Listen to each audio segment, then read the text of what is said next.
Assalamualaikum warahmatullahi wabarakatuh. Alhamdulillahirabbil alamin wa bihi nasta'in wa la umuri dunya wa din sayyidina wa maulana Muhammadin wa ala alihi washabihi ajmain amma ba'du. Yang terhormat kepada Bapak dosen selaku pengampu mata perkuliahan ekonomi yakni Dr. Abdul Wadud Nafis LCMEI, dan perkenalkan nama saya Muhammad Hafid Akbar dengan NIM 21105020040, yang mana di sini saya akan mempresentasikan tentang bank sentral, pengertian bank sentral, macam-macam bank sentral, terus ada tujuan, peran, dan sebagainya ya. Langsung saja masuk dalam pengertian bank sentral. Siapa sih yang belum tahu, siapa sih yang nggak tahu dengan mengenai bank sentral ini? Semuanya pasti paham lah tentang bank sentral. Bukan bank sentral itu bank umum, bank BCA atau semacamnya gitu, bukan. Bank sentral sendiri itu kalau di negara kita sendiri ya ini dijuluki Bank Indonesia atau BI. Dan bank sentral sendiri merupakan lembaga yang memiliki peran penting dalam perekonomian, terutama di bidang moneter, keuangan, dan perbankan, untuk menjaganya stabilisasi moneter, kebijakan moneter biar tidak kacau atau segalanya gitu. Ada juga di setiap negara-negara lain juga mendirikan bank sentral. Contoh-contoh negara yang mendirikan bank sentral yakni ada Amerika Serikat,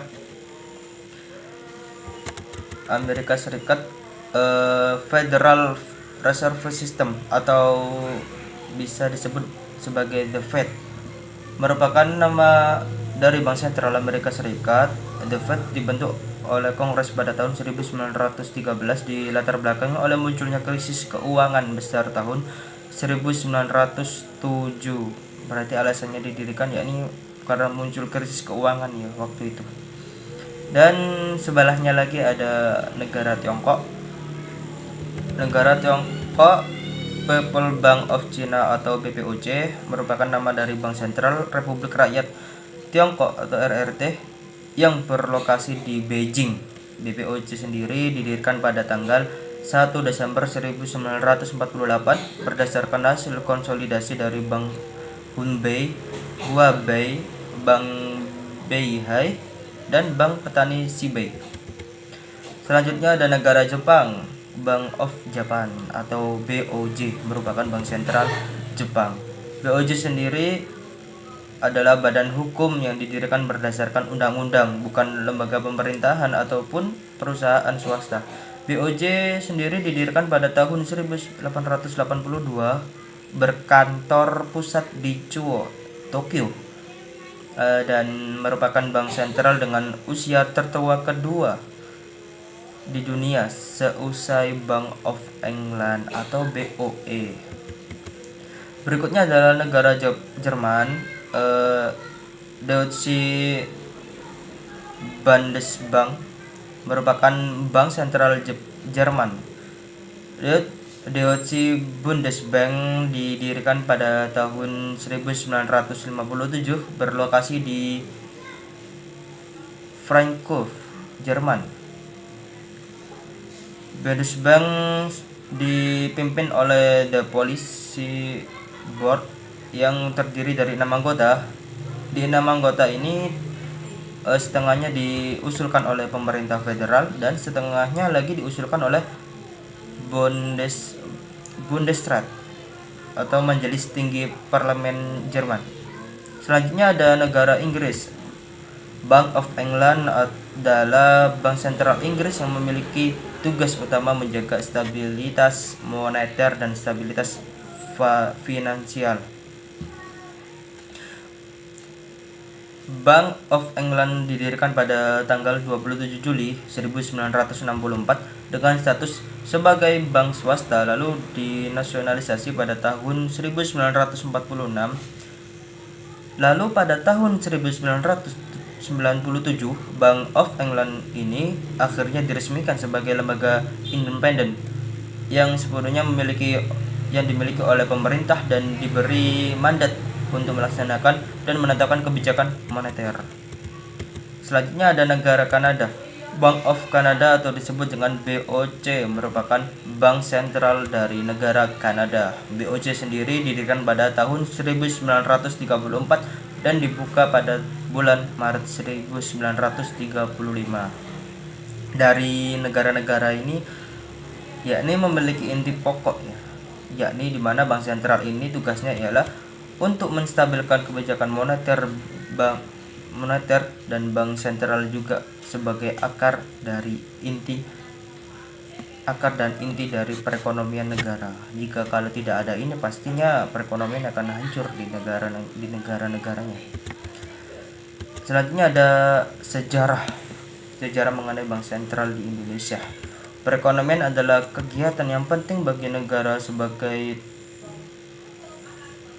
tulang punggung negara ya. Jikalau perekonomian ini tidak dijaga, maka negara itu akan miskin atau segalanya, atau hancur perekonomiannya. Untuk mengatasi semua ini, negara-negara mendirikan bank sentral yang lembaga menstabilkan kebijakan moneter. Dan di Indonesia sendiri, bank sentral mulai muncul sejak masa terbentuknya PPKI, yakni Panitia Persiapan Kemerdekaan Indonesia, yang dipimpin oleh Soekarno.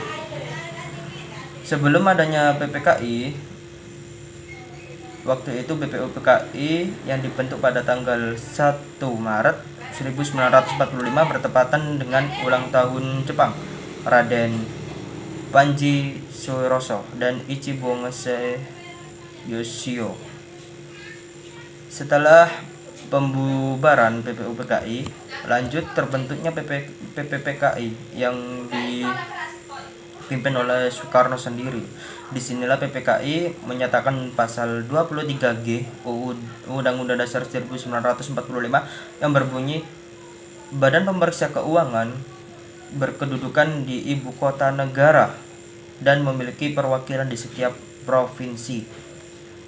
Dan juga ketentuan lebih lanjut mengenai Badan Pemeriksa Keuangan diatur dengan undang-undang. Disinilah Indonesia mendirikan bank sentral yang berkedudukan tanggung jawab dan independensinya diatur oleh undang-undang.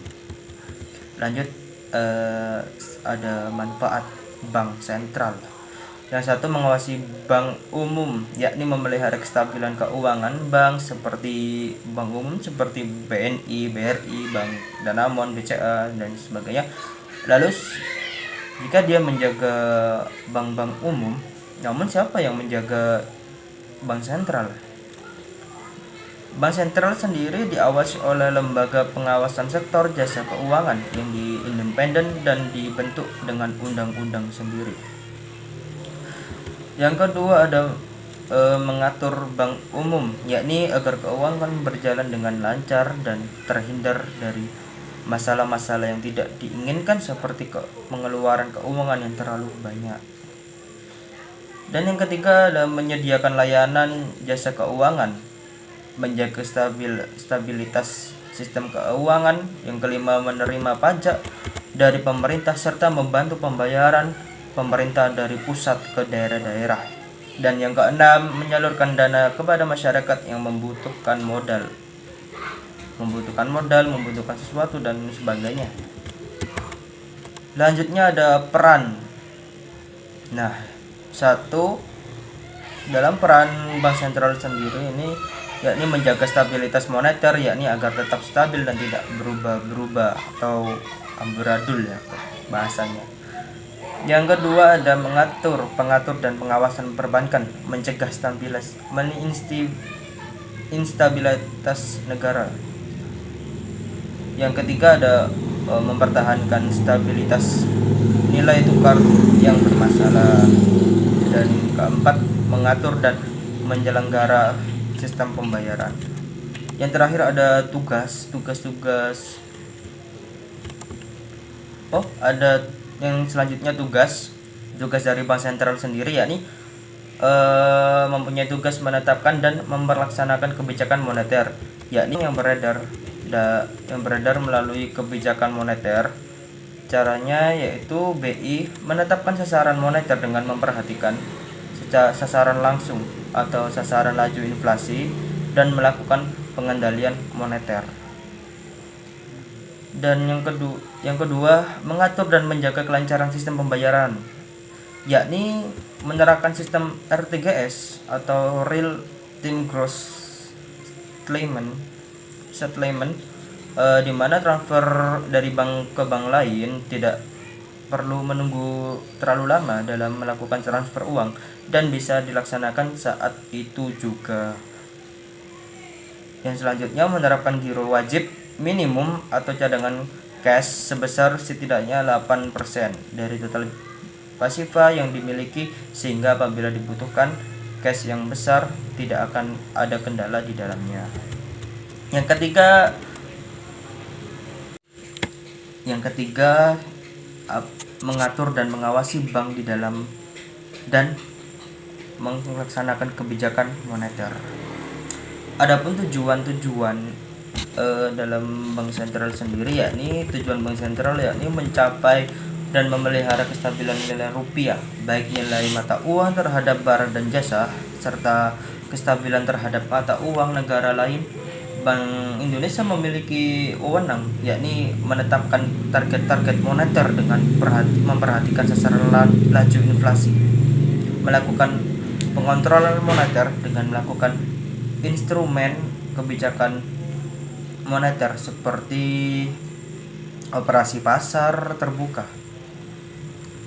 Operasi pasar terbuka adalah kegiatan transaksi di pasar uang dalam rangka operasi moneter yang dilakukan oleh Bank Indonesia. Dengan peserta operasi moneter, operasi pasar terbuka dilakukan untuk mencapai target suku bunga PUABON sebagai sasaran operasional kebijakan moneter.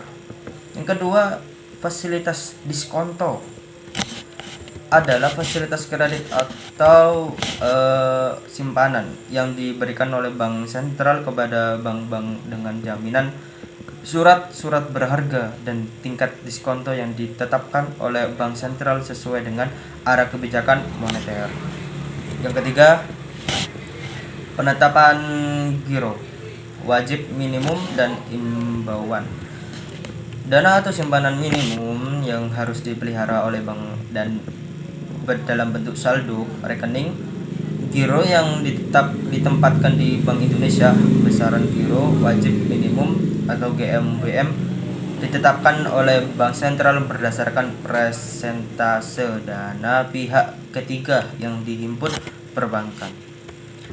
Yang keempat, mengeluarkan, yakni bukan mengeluarkan sesuatu ya, maksudnya bukan sesuai kok uang atau apa, yakni mengeluarkan uang, bukan barang-barang seperti engkol atau semacamnya gitu. Ini mengeluarkan uang, yakni mengeluarkan uang dan mencetak uang. Negara adalah satu-satunya lembaga yang berhak mencetak uang. Hal ini akan dilakukan oleh bank sentral sendiri di setiap negara. Yang kelima, mengedarkan. Yang keenam, menarik dan memusnahkan uang rupiah serta menetapkan macam harga ciri uang. Dari nomor 4 sampai yang ke-6 itu